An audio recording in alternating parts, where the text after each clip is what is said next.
Hey, Cool Stuff's gonna have a booth at Gen Con, so if you have any Magic cards, Yu-Gi-Oh cards, or HeroClix singles to get rid of, please stop by. We offer great prices and a 25% bonus for trade-ins. Please visit our website for more information.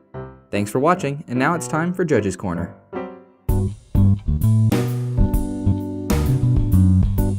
Hey everyone, welcome back to Judge's Corner. In today's episode, we're going to be talking about zones. So, zones are where things reside when they're in a game of Magic, like how creatures tend to hang out on the battlefield. But they can also be found in other places. For example, they could be lurking in players' hands, or summoned from the stack, found in exile or even dead in the grave, undiscovered in libraries or commanding armies. Or they could just be gambling at your local casino. So the next important thing to note about zones are that there are two zones in which players can't normally look at everything that's in them. The hand and the library are two zones that are considered hidden zones, where you don't get access to look at the cards that are in them unless you have the privilege to look at those cards or an ability that lets you look at them through cracking a fetch land. The other 6 zones are public zones, and you can normally go look at all of the cards that are in them, with the exception of a couple of effects like a Praetor's Grasp that exiles something face down, or a morphed card that is currently face down. Those cards normally can't be looked at unless you control those cards, or an effect lets you look at them. So there are certain zones that we share, but there are 3 zones that we have individual zones for each player.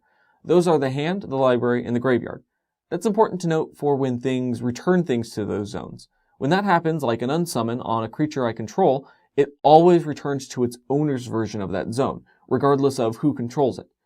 And the next thing I want to talk about are how things can't leave certain zones.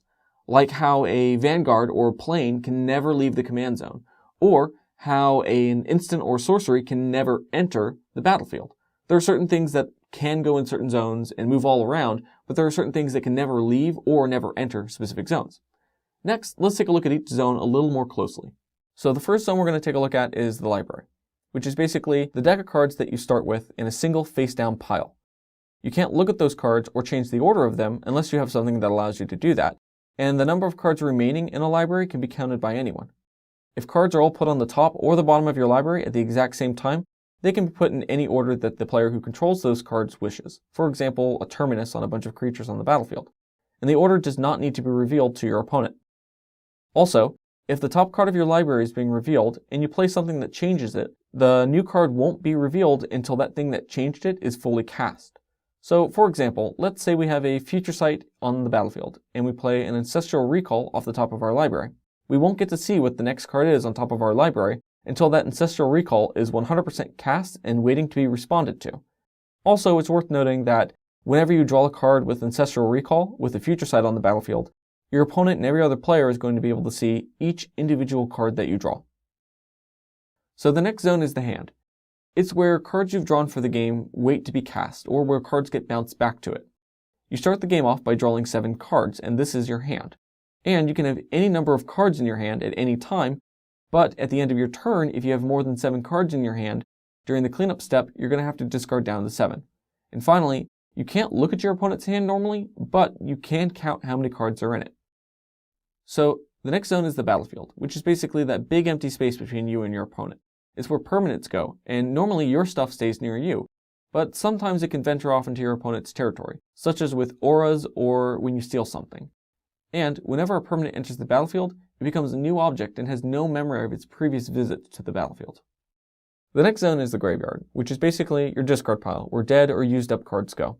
Everything goes to the top of the discard pile and is face up, and the order cannot normally be changed. If multiple things would go into the grave at the same time, like through an effect like Wrath of God, the result is the same as our Terminus example, where the player who controls all the cards going to the graveyard gets to decide the order in which they want to put them in.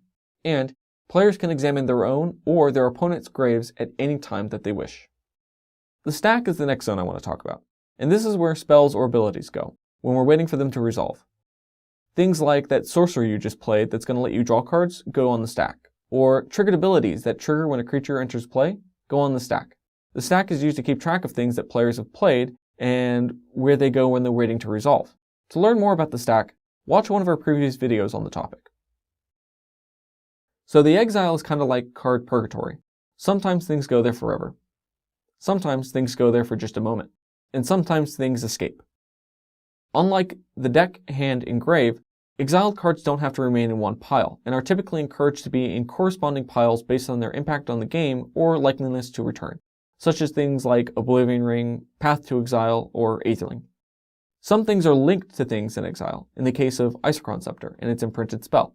And if for some reason something in exile would be exiled, it stays in the exile, but it becomes a new object in the exile.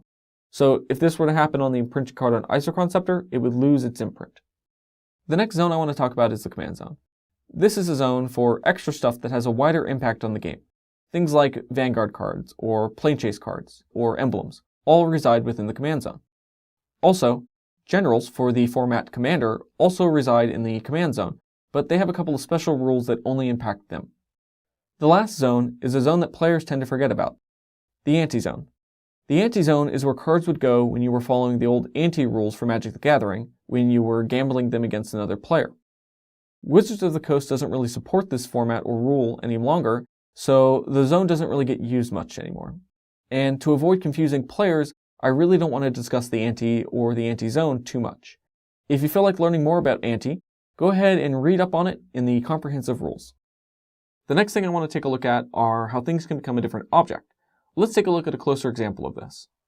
So let's say that we have a Hellrider attacking, and our opponent decides that they want to destroy it in the Declare Blocker step with a Putrefy. When this happens, we really don't want our Hellrider to die, so we play a Restoration Angel and target our Hellrider to blink it. When this happens, our Hellrider is going to become a new object, because it just re-entered the battlefield. The previous object that Putrefy was targeting is no longer there, so it's going to be countered by game rules when it goes to resolve. The reason for this is because when cards leave play or change zones, they become a completely new object. So this is important to note because whenever anything changes zones, it becomes a new object. So we could talk about objects a little longer, like some of the rules that objects can break, but I want to save that for a whole nother episode. In the meantime, let's talk about wishes, namely Living Wish, Cunning Wish, Burning Wish, anything that can get cards from outside of the game. Cards that are outside of the game aren't in any zones. And for Sanctioned Magic, the only place you can go for cards outside of the game are cards in your sideboard. For casual play, your friend's hand from across the room, cards from your trade binder, I don't really care, as long as it's not in one of the 8 zones that you're currently playing with. So, with that, this concludes our episode, and if you have any questions, make sure to send us them at judgescorner@gatheringmagic.com. And until next time, remember to stay in the zone, unless it's the danger zone.